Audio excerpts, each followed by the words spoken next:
Ay, magandang araw po. Yung isang mapagpalang araw sa ating lahat mga kalingap, mga kapatid. So nandito kami ngayon, no? Kami ni na Mrs. kasi nagpapalinis dito po sa babuyan. So nandyan po si Mrs. Nagpapausok guys kasi maraming lamok. Yan, nagpapausok po yan sila. Yan. Pagod ka na? Ha? Gutom na. Ha? Gutom. Merienda na tayo. Merienda na po. Kasi oras na para magmerienda. So kung mapansin nyo guys, nagpa-grass cutter po kami ngayon. Yan, kung mapansin nyo po yung daanan. Malinis na po kasi karaan. Grabe na, mataas na po yung mga damo. So kailangan talaga magpalinis ka din. Kung saan para naman iwas na rin sa mga kobra, sa mga ahas. Kasi karamihan dito, may napasok po talagang mga ahas dito sa loob kapag masyado nang magubat. Kaya ito yung ginagawa namin. Naglilinis, kumbaga nagpapa-grass cutter. So kung mapansin nyo po yung gilid ng pader, gilid ng bakod. Yan, malinis na po at may nilagay kaming ito guys, ito yung panghuli sa mga ahas. Yung, may nilagay kaming fishing net. Ang tawag niyan dito sa Bicol, pangki. Pag napasok dyan ang cobra, hindi na sila makakawala kasi matatrap na sila. So kung mapansin nyo po, paikot po ito. Paikot na may ganito. So may mga tanim din po dito akong alugbati. Yan, may alugbati po. Yan o. Ay. Yan, alugbati po yan at nagtanim ako dito kasi nga yan, panghalo natin sa munggo. So yan po, malinis po. Nagpapagrass cutter po. Kanina si Mrs. Kaya maghapon po kami dito. Kaya medyo busy. Yan.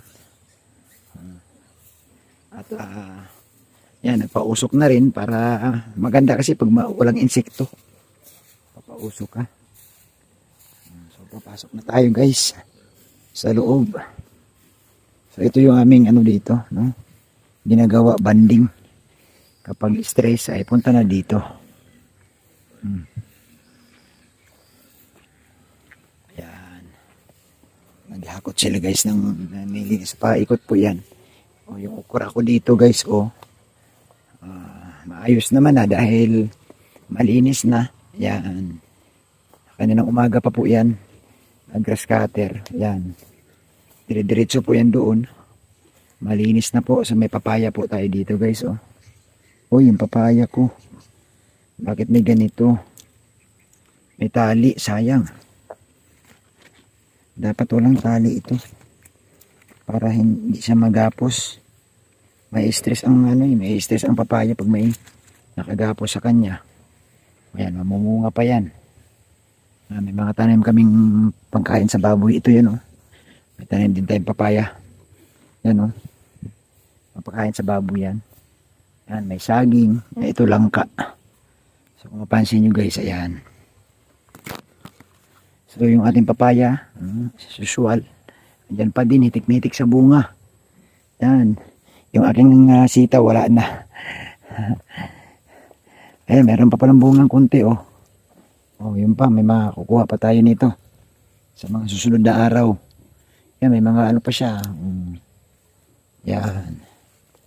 Alam mo, kahit ganito lang ito, pero pag kinabangan mo yung gulay, basta't masipag ka magtanim. Yan. So, yan po. So tuloy-tuloy po sila si Mrs. Lilinis, naghahakot ng mga damo. Yan. Pasok tayo dito guys sa mga alaga. Kumustahin din natin sila. Kung kumusta na kaya itong mga ito. Oy, Matit, kumusta ka na Matit? Si Matit, kumusta na? Tignan mo. Nagpapakamot yan guys Tama na yan. Masyado kang masyado ka ng spoiled Oy, kumusta? Kumusta Bigik? Yun guys yung bagong walay na 8 piraso. Yan, bagong walay. Ito naman bagong walay din na 5 piraso naman ito. Kanya-kanya kasi sila ng nanay. So hindi natin pwedeng pagsamahin kasi mag-aaway po yan. Pag nagsama sila, mag-aaway po yan. So yan. Lilima lang ito. Ito wawalo ito kabila. Yan. Tapos andito pa din si Unika. Yan, yating Unika Iha. Yan. Sarap ng tulog ni Unika. Dito tayo guys sa kabila. So ito bakante. Kasi may ilalagay dito bukas na 11 na piglets na manggagaling naman doon kay Claudine, ang nanay. Yan. Kumusta? So ito guys, malalaki na ito. Pag inahin natin ito, pandagdag inahin, 4 yan. Mayroon din 2 pang inahin din yun. Yan. Kalma lang. Huwag muna kayong maingay. So ito, bakante na ito. Kasi ilalagay natin dito yung 4 na yun na inahin. Dito natin ilalagay yan. Maglalagay dito ng paruwing pin. Uy! Kumusta ka na, Stallone? Wes! Yun! Kumusta na? Kumusta na ang Stallone? Mabait ito. Gusto niya pag kinakamot-kamutan ang ulo. Nag-umpisa na mag-ingay. So ito po guys, ito yung si Claudine, nanay, ang ito bukas ililipat na ito doon sa bakante. Kasi araw na po nila para iwalay sa nanay kasi malaki na po talaga. Malalakas na pong kumain. So dapat ihiwalay na sila. Yan. Si Armida. Armids, kumusta ka na Armids? Catherine. Si Catherine guys, and si Biggie ko. Yan, ito yung nanay nung 5. Yan, ito naman ang nanay nung 8. Yan. Doon yan sila. Ito si Danica. Danica. Kumusta si Danica? Si Monica. Monique. Yan. Si Cassandra. Yan, si Cassandra yan Yan. Ito yung si Rupa. Nilipat ko na dito galing to sa kabila. Yan, si Rupa. Wala pang nimtag. Yan. Ito naman si Christina guys. Si Christina, nanganak po kagabi. Yan. At mayroon siyang 1, 2, 3, 4, 5, 6, 7, 8, 9, 10, 11. 1, 2, 3, 4, 5, 6, 7, 8, 9, 10, 11 nga. Nabiik. Yan si Christina. Yan, Christina. Yan. Si Christina. So, dito guys sa paligid ng ating babuyan, meron tayong mga gulay. Ang palaya ayos naman, malunggay, ang sarap. Sariwang sariwa, batang bata pa Yan, may papaya. Meron din tayong papaya dito.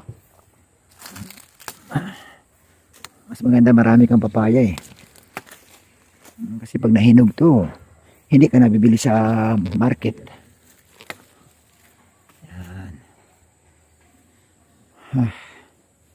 So ito yung aming ginagawa dito. Busy tayo sa bukid. Mas maganda pa sa bukid guys, tahimik. Yan. So may mga tanim din ako dito. Yan, diniligan ko na po yan kanina guys. Yan, nagdilig ako dito at naglinis na rin ako dito sa kubo. Kasi maraming alikabok at mga dahon. So yan kita nyo po, naglilinis po ako. Nagdilig na po tayo dyan. Papunta po doon sa kabila. Ayan So tuloy-tuloy po yung ating pagdidilig. Para naman malamigan din yung mga damo dahil sila po nangailangan din naman ng tubig. Nangailangan sila ng tubig dahil nga para na rin madali silang tumubo. So yan. Kailangan mabasa talaga yung mga gulay natin kasi kung hindi yan sila babasain, mamamatay din sila. So kung mapansin nyo guys, malinis na po. Parang golf course na siya. Ang sarap ng maglaro. Alam mo nung araw, mga maliliit kami, dito kami nagtambling-tambling. Mga ganito yung lugar ang aming mga pinaglaruan. Kasi nung araw, so wala pa mang cellphone. So ganito yung mga batang 80s. Batang 80s, ganito ang mga nilaro namin, mga ganitong lugar. Yan, malinis. Yan. So mas mainam na rin dito, no? Hindi ka stressful. Hindi ka din tawag nito, hindi ka nabuboring sa bahay lang nakaupo.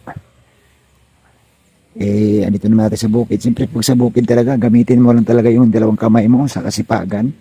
Tanim ng gulay, alaga ng kung anong pwedeng alagain ay solve. No? Solve. So kanina rin po na nagsungkit tayo ng nyug. Yan o. May mga nyug po yan. Yan, nyug. Nagsungkit po tayo kanina. O. Panggata na rin po yung panggata. So ito kung meron din tayong kubo dito. So hindi mga nyug natin. Kasi itong loob ng babuyan guys, meron siyang 3 puno ng nyug. Ayan. So kung mapansin ninyo, mayroon pang isa dito. Ayan. So hitik po yan sa bunga lahat. Yan po yung ginagamit natin panggata. So ito naman guys, inabangan ko itong langka na ito kasi ano yan, hybrid daw yan, yung maliit lang namumunga na. Pero sa ngayon wala pa eh. Abang-abangan natin.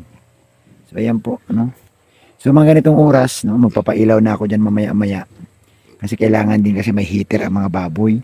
So hindi pwedeng walang heater guys eh. So yun po yung malilagyan natin ng heater yan. May ilaw din po yan para sa gabi maliwanag. Siyempre may CCTV din para hindi naman dapuin ng mga masamang loob kasi alam nila may ilaw. At siyempre mayroong nakamonitor. Yan. So ito yung aming lugar kung saan dito kami ni Mrs. nagtatambay talaga madalas. Pag wala kami sa center dito, kasi magbabaon lang kami, dyan kami tatambay, dyan matutulog sa tanghali. Yan. So okay naman, no? At least isa ito sa ating pahingahan. Isa ito sa ating mga pang-alis ng stress, guys.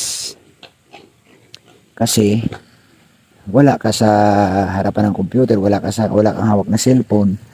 Ang marinig mo dito, ingay ng baboy. Wala kasi kaming kapitbahay dito. No, kung mapansin mo po, wala pa talagang bahay. Malalayo, no? Malalayo talaga.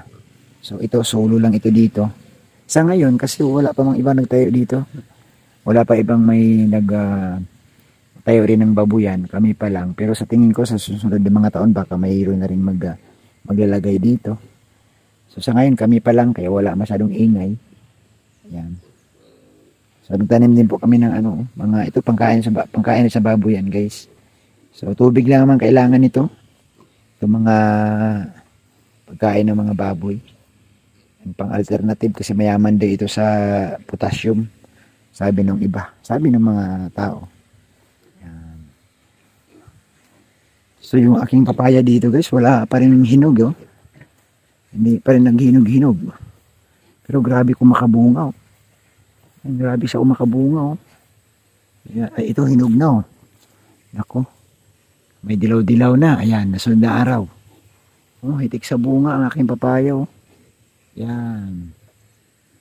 So kung mapansin nyo guys, dito sa aking likuran, ang lawak po nitong lupa na ito. Ano mo kanino ito? Kay Villa Puerte, no?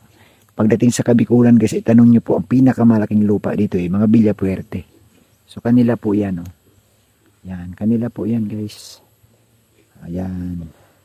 So yun naman po, yung ating maiksing vlog. Yan.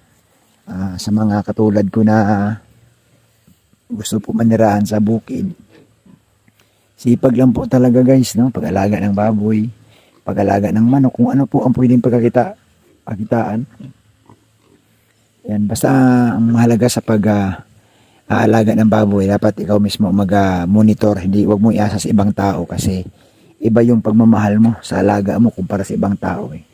Pag ikaw talaga mismo nag-alaga, hands-on ka talaga, iba talaga kasi nga pinaghirapan mo yan eh. Pero kung iasa mo kasi kayo sa tao, mahirap din. Siyempre hindi man kanila ito.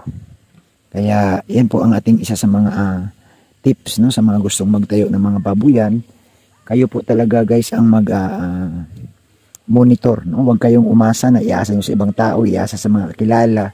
Kayo na mismo talaga dapat, no? So ito yung ginagawa namin ni Mrs. dahil hindi naman tayo pabata.